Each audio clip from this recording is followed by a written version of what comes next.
SMK Negeri Limboro, Polewali Mandar, Sulawesi Barat, mempersembahkan teater monolog Koruptor Budiman, karya Agus Nur. Pemain Adlawati, siswa kelas 11 TKJ 2 SMK Negeri Limboro. Sinopsis pertunjukan. Sebaik-baik manusia, jika telah menjadi koruptor, tak akan berguna juga untuk masa depannya. Dermawan bagaimanapun seseorang, jika harta yang diperolehnya dari jalan yang salah, tidak akan menambah amalnya.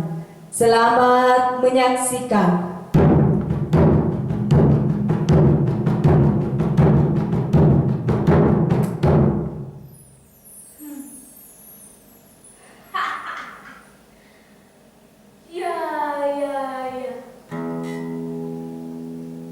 Teringat akan masa-masa itu.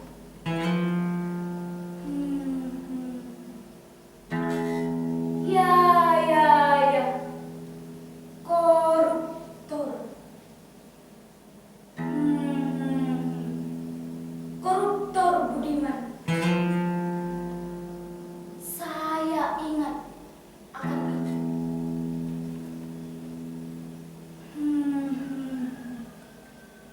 Ya. Koruptor Budiman. Saya ingat akan itu. Seorang koruptor kakap mendadak muncul di kantor peradilan. Ia menyerahkan diri minta ditangkap.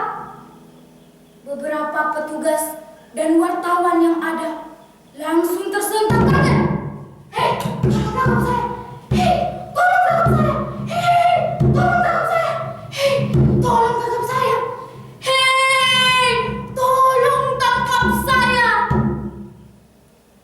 Koruptor ternama itu kembali bicara sambil mengulurkan kedua tangannya, seolah-olah minta diborgol.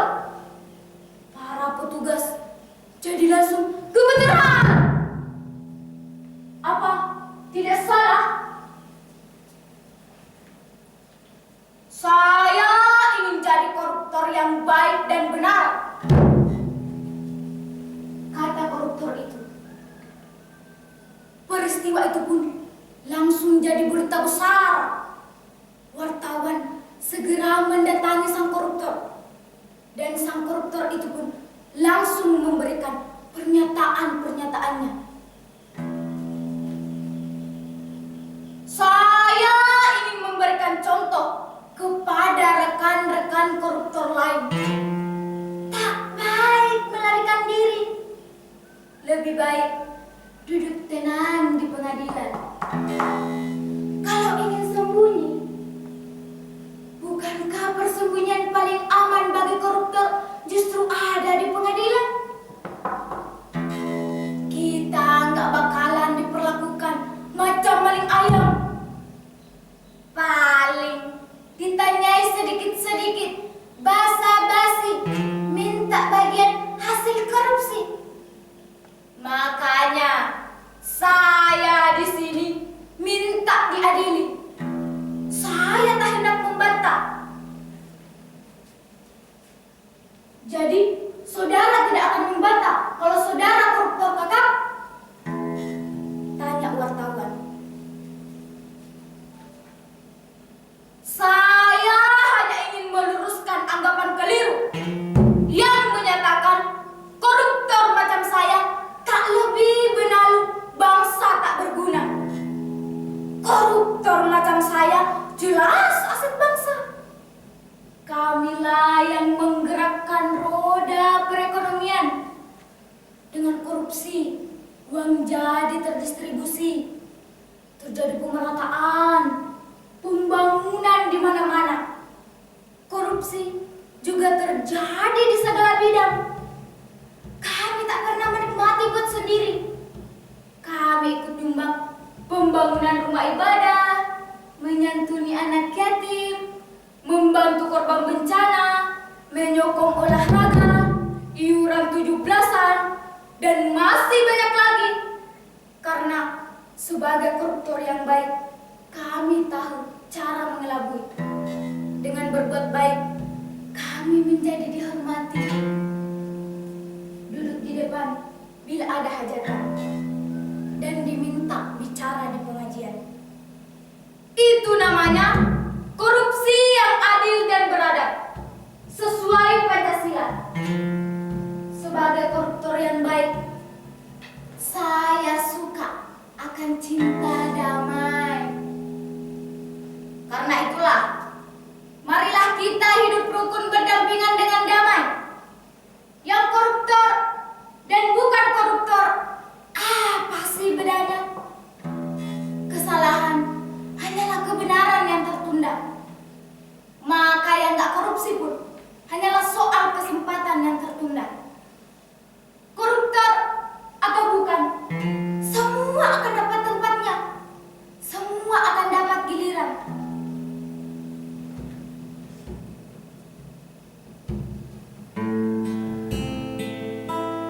Saya teringat akan pembahasan orang-orang tua dulu di tanah kelahiran. Ya, pembahasan yakni pesan-pesan adiluhur yang sangat bernilai dan arif untuk kita semua, termasuk untuk seorang koruptor. Para pendahulu saya telah menanamkan pendidikan akan kejujuran dalam menegakkan keadilan. Dulu, jika ada perselisihan di antara dua orang yang melakukan kesalahan, lantas keduanya tidak mengakui kesalahannya, mereka pun akan diadili sesuai dengan hukum yang berlaku.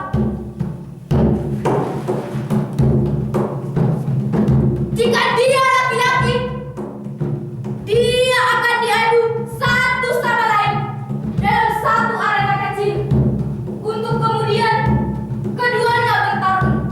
Ya, ya, ya. Yang selamat, dialah yang dianggap tidak bersalah. Sebaliknya, yang mati dalam pertarungan, dialah yang salah.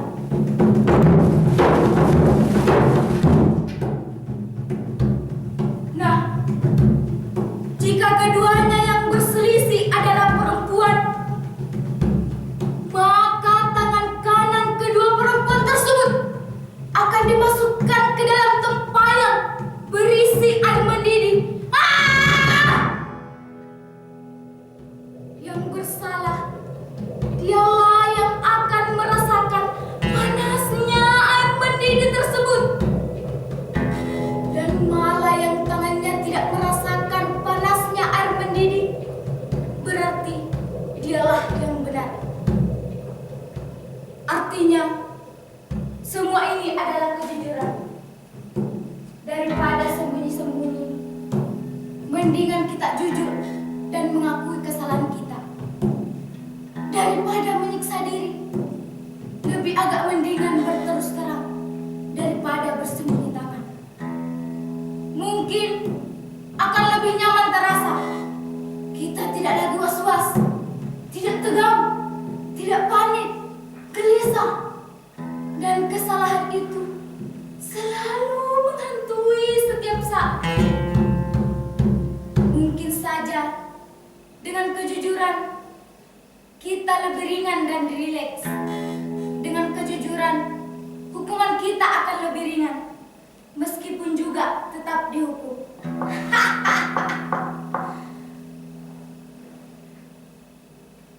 Keadaan menjadi geger. Orang-orang mencaci maki koruptor itu. Sebagian lagi menentangnya. Tapi banyak juga yang memuja pikiran dan kejujurannya. Walhasil, nama koruptor itu pun makin melambung, makin populer. Ada orang yang memandang sinis karena koruptor itu dianggap cari sensasi murahan. Saya tidak cari sensasi dengan semua ini. Saya justru ingin memberikan tauladan bahwa koruptor pun bisa menjadi seorang yang budiman. Kalaupun maling, dia maling yang budiman. Kalau sebagai koruptor,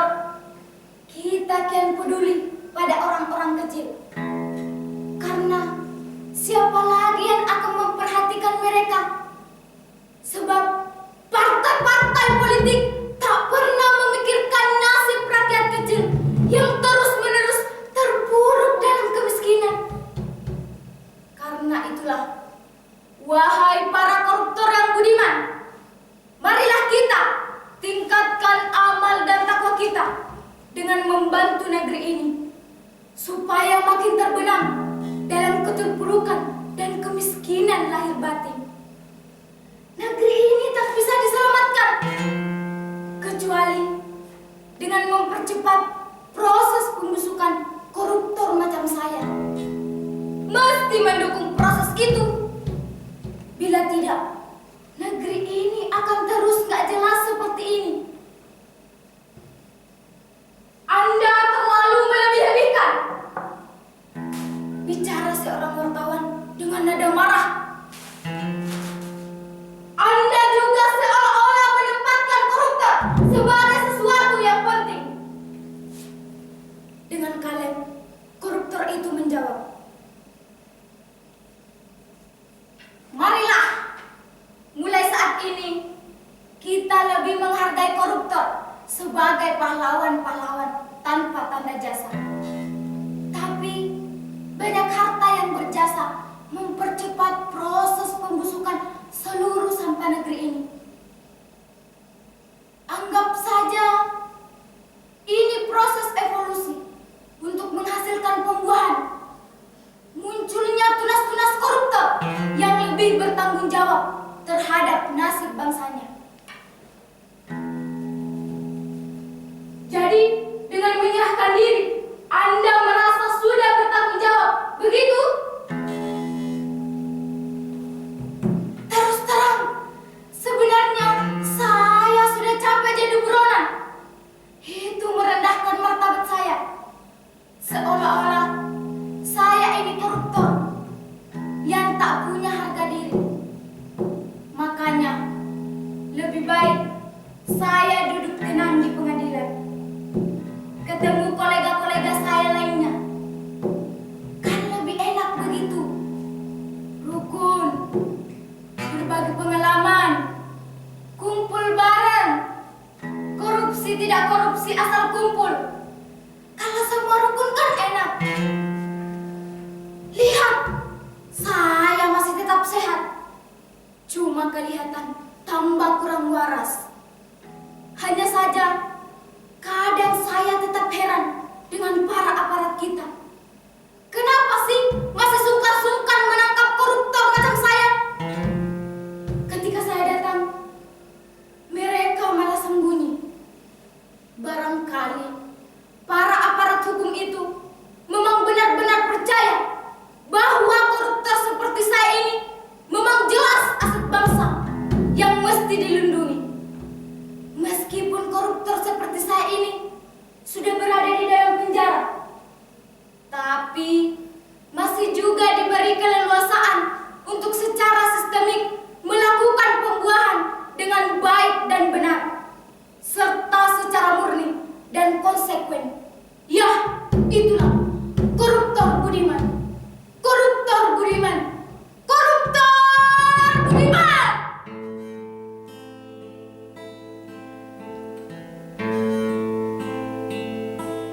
Akhirat tempat yang kekal,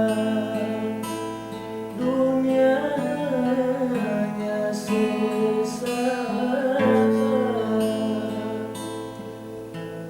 Tempat kita berlindung, tak ada yang abadi. Tempat kita berlindung, tak ada yang abadi.